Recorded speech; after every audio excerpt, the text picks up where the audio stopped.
I now have the pleasure to welcome to the stage Minister for Public Expenditure and Reform and President of the Eurogroup, Paschal Donohoe, for a conversation with our Deputy Governor of Monetary Policy and Financial Stability, Vasileios Madouros. Pass over to you, Deputy Governor. There we go. Hello. How are you? Thanks, Denise, and good morning to everyone also from me, and welcome to those joining here today and also to those joining virtually. It's a real pleasure to welcome back Minister Donohoe and President of the Eurogroup to our Financial System Conference. You were also here in our inaugural Financial System Conference. You're very welcome. Thank you so much for taking the time in what I'm sure is a particularly busy period for you. I'm delighted to be here, Vaz. Thank you very much for the invitation to be here. I should say, when I accepted the invitation, I didn't anticipate what a busy few weeks it would be. But out of my respect for your, my great respect for your work and that of the Central Bank, I did want to honour the invitation. And of course, as you said, I'm really here in my role as President of the Eurogroup to talk about the Euro area, and we'll leave domestic matters for another day. Yeah. Perfect. Okay. I'm sure that fits both our needs. It 100% does. All right. So we've got about 25 minutes or so, yeah. I think. So we'll focus on some global and European issues where your vantage point as President of the Eurogroup is particularly unique. So maybe we'll start with a global geopolitical landscape, actually, because I mean we were at the IMF and World Bank meetings a few weeks ago, and once again, a lot of the discussion was on the shifting geopolitical landscape globally, the implications of that for the global economy and increased risks of fragmentation of the global economy. And of course, 2024 had been billed as a big year for elections, and that also shapes the geopolitical context. So what does this mean for Europe, this shifting geopolitical landscape that we're seeing? Great.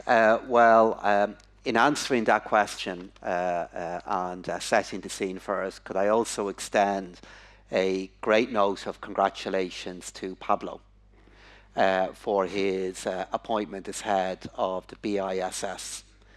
And for those of us who've had the privilege of working with him, we know what a greatly talented central banker and leader he is. And it gives me great faith to know that has been recognised in his appointment to such a really deeply important institution.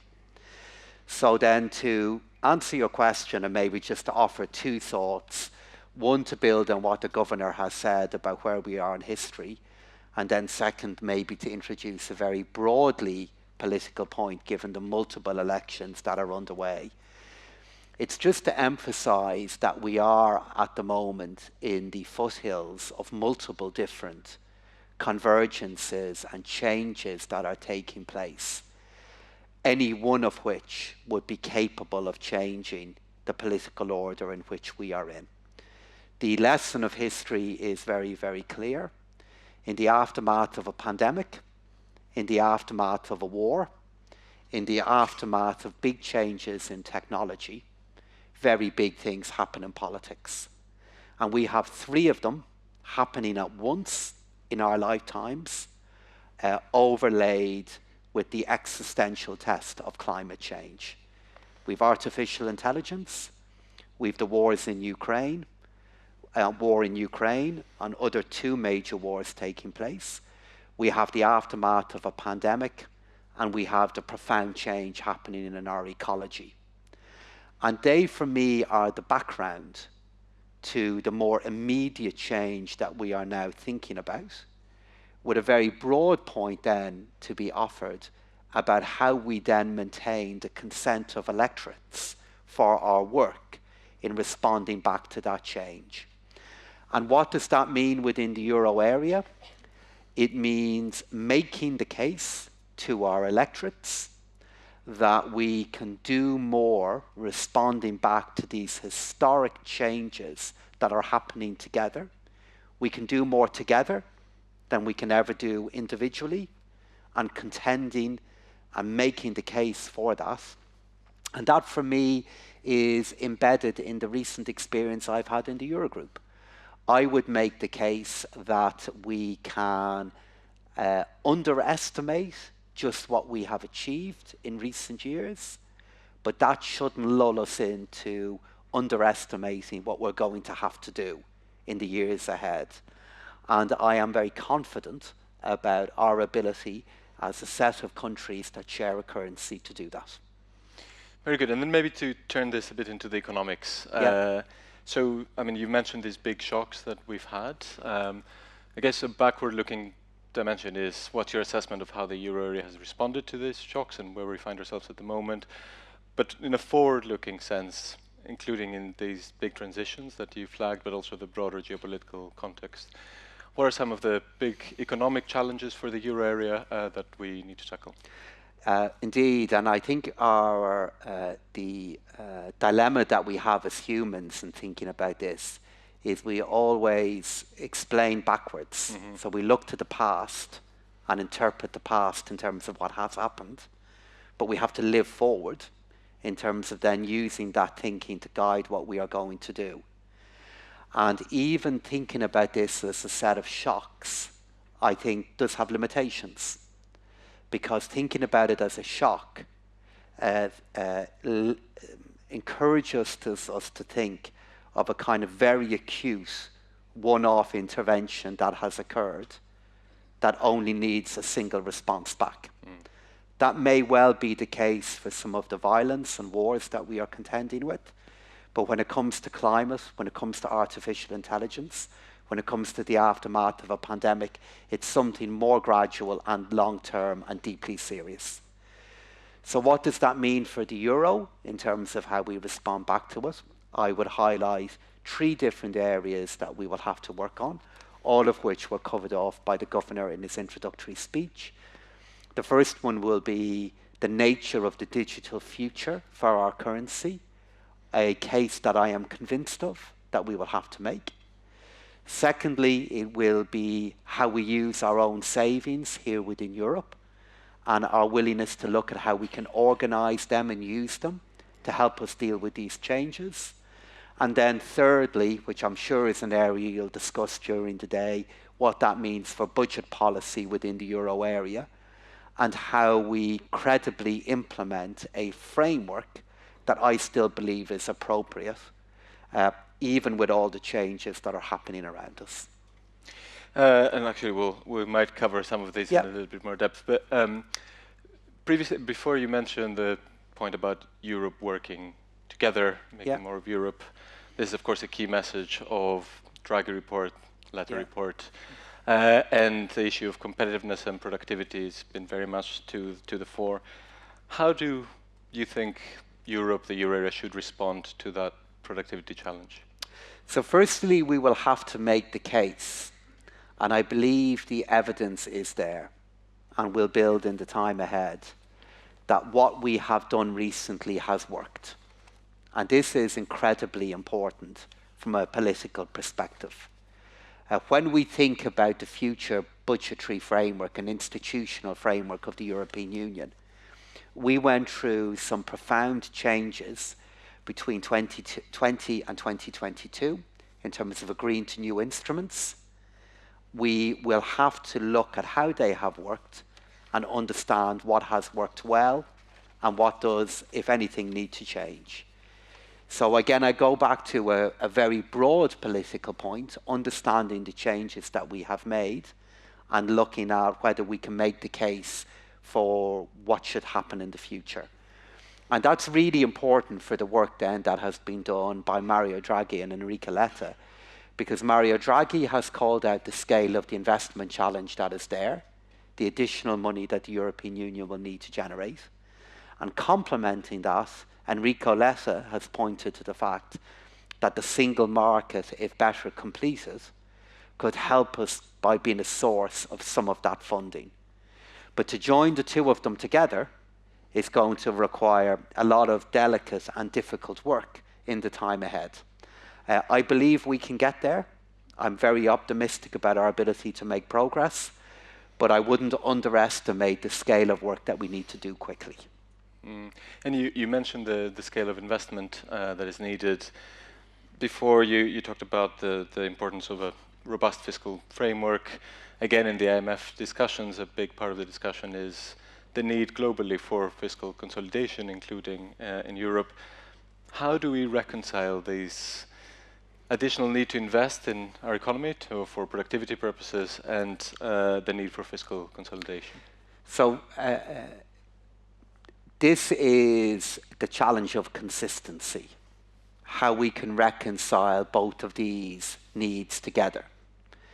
So firstly, I think it is important not to underestimate the real value in having a very credible institutional framework for the euro area, which we do, and a framework for fiscal policy that we can make the case for being credible.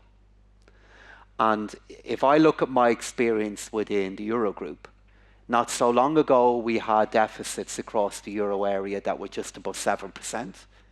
Then they went to 5%, then just above 3%. And now as we move into the years ahead, I believe it will go below 3%. That has great value, because ultimately we have to continue to retain confidence in how we will manage fiscal policy within each member state of the euro area.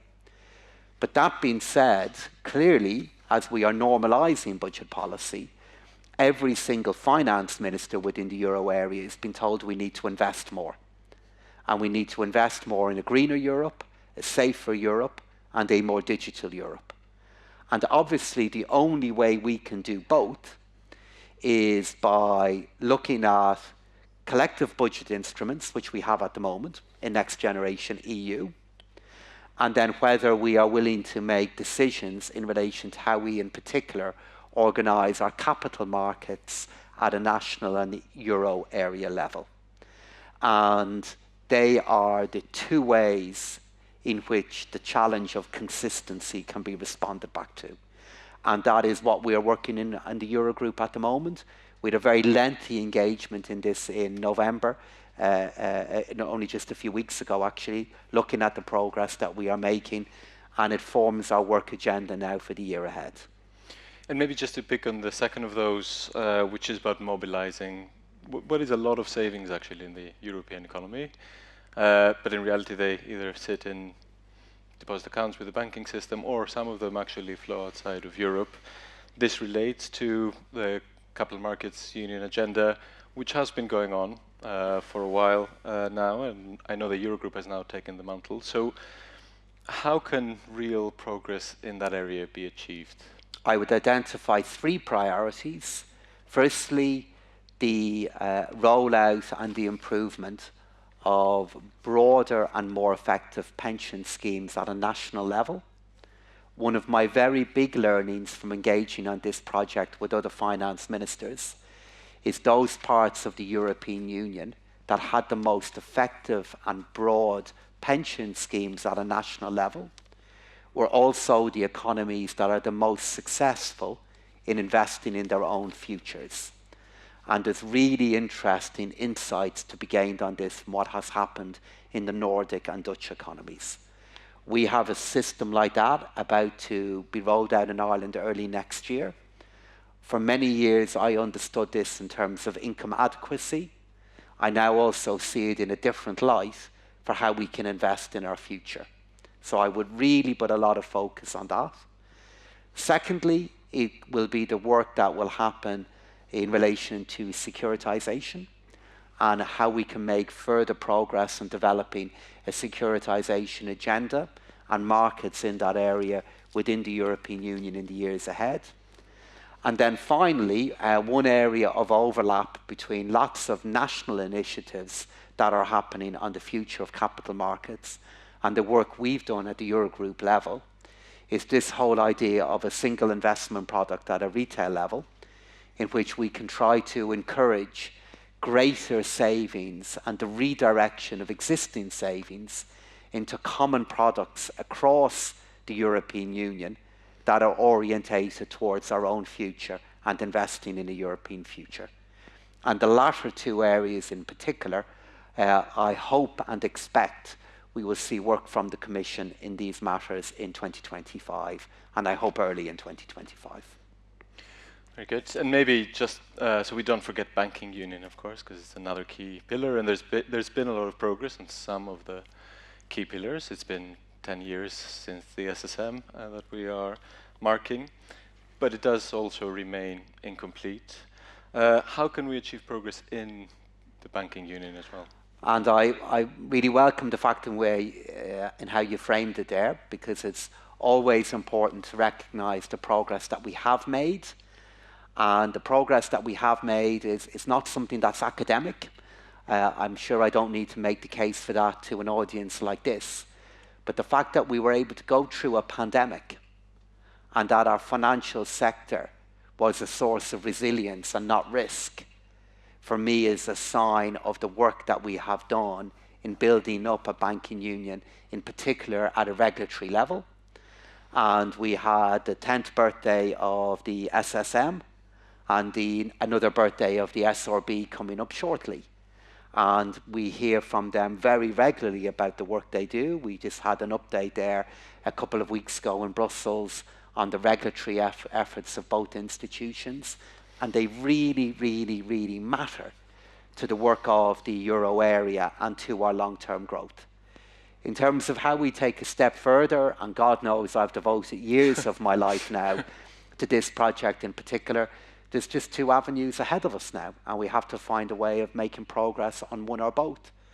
Avenue number one is the future of the European Stability Mechanism Reform Treaty, whether that can be finally ratified in all countries, and if it is, that then deepens the ability of the Single Resolution Fund to intervene in moments of acute difficulty, but critically, if that treaty is then passed, it can then open up engagement in other areas and discussions on other parts of banking union. And then similarly, we have work that has happened now within the European Parliament on the crisis management framework for how, again, we would intervene and support banks that are small and medium-sized in nature at difficult moments. That needs to come back to the Council. There's a lot of work to happen in reconciling the views of the Parliament, the Commission and Member States. But again, if we were to be able to do that, that would be a big goal in its own terms, but also would then open up discussions on other areas of banking union. So there are two important priorities which, as important as they are on their own, equally would then trigger discussions on the other pillars of banking union. And I'll never give up on either of them, and we'll keep at it. Very good. I mean, of course, another thing that brings us together in the euro area is our single currency, our common currency. We actually have a panel on payments coming up later on. The retail payment system in Europe is still fragmented. And of course, there is, as you mentioned earlier, the project towards a digital euro. Could you give us a sense, a little bit of the broader political landscape around both the payments landscape and in particular the digital euro? I think there's two really important areas of context to this. The first one is what is clearly and obviously happening within the private sector, where the pace of innovation in this area is, I'm sure, better understood by many of you than I could describe, and what the long-term consequences of that will be for monetary sovereignty are really, really significant. And my very strong view is that unless our currency has a digital future, it will find itself in a very digital world, even more digital than we are today, in a number of years' time, with the ability of that currency to act as an economic instrument weakened because of what has happened within the private sector. And as somebody who spends a lot of time on doorsteps at the moment, and that's going to be my only reference to elections, I'm really conscious of the difficulty of talking about monetary sovereignty and explaining what that means to those that ultimately we serve. But actually, tangibly, what that is all about is making sure that those you elect and those that you appoint to run our public institutions can then do the work you want those institutions to do in a few years' time. And that's why the digital euro, I think, is so important. And then alongside that, you'll all be aware of the various initiatives that are either underway or are being considered in other parts of the world regarding digital developments there. And if even some of them happen, we need to think about what that means for the euro as a reserve currency. And again, talking about a reserve currency, I know at times can have an air of something that's very, very macro and very long term, but fundamentally it's also about our living standards as Europeans and where we stand in the world. And that for me is a very real and practical issue and very far from academic. So for all of those reasons, it's a project we have to keep at, but it's also a project that we need to continue to explain. We need to explain what it means. We need to acknowledge concerns that are there and patiently do our best to deal with them. And as we are doing that, relate it back to why it could matter to the lives of people who use it. Great. Last question, because we are running out of time. But I mean, basically, there are these big structural forces around us. A lot of Europe's response will need to be deep structural reforms. That is what some of the Draghi report points to, the Letter report points to, which of course is not easy to do, right? So your assessment on, is Europe ready to take that step of these deep structural reforms that we have to do? So there is a huge change going around us, huge transitions, shocks, big shifts taking place in the global economy and in the world, as you all know. But Europe is also a project of great political standing and power, and the euro and the single market is an economic instrument of great standing. And if I look at all that we have weathered in recent years, it gives me the confidence that we can change again. And to bring all that to life, I remember being in the Eurogroup, hearing the credible forecasts of what would happen to the euro and employment within the euro during the pandemic. I remember sitting in my office in Merrion Square, being told that 600,000 people could become unemployed the week after next because of what was happening during the pandemic. I then remember shortly after that the challenges that many, many governments faced in having to change their use of energy because of the invasion of Ukraine. And I remember all the grim predictions regarding what would happen to Europe because of that. And we've managed to deal with both of those challenges. And we've managed to make those transitions and those changes. So I believe that same will is there. We may need to spend a little bit of time discovering it and pulling it together. But certainly when I meet my finance minister colleagues every month, that recognition is there. And I believe it is there at head of government level too. So what we will need to do is go back to the questions you asked me earlier on about the steps that we can take in CMU, the steps we can take in banking union, and then appraising the progress that we have made at fiscal level, and looking then at how we can have the right level of budget change within the euro area that keeps us safe, but also allows the investments that we need. This is complex, it is difficult, but we can do it.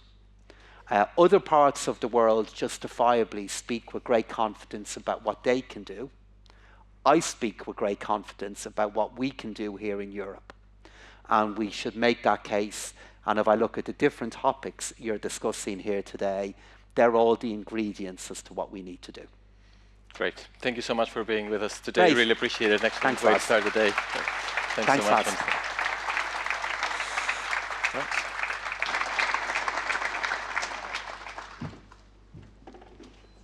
Thank you, Minister Donohoe and Deputy Governor Madouros, for the very insightful and interesting discussion on the European context.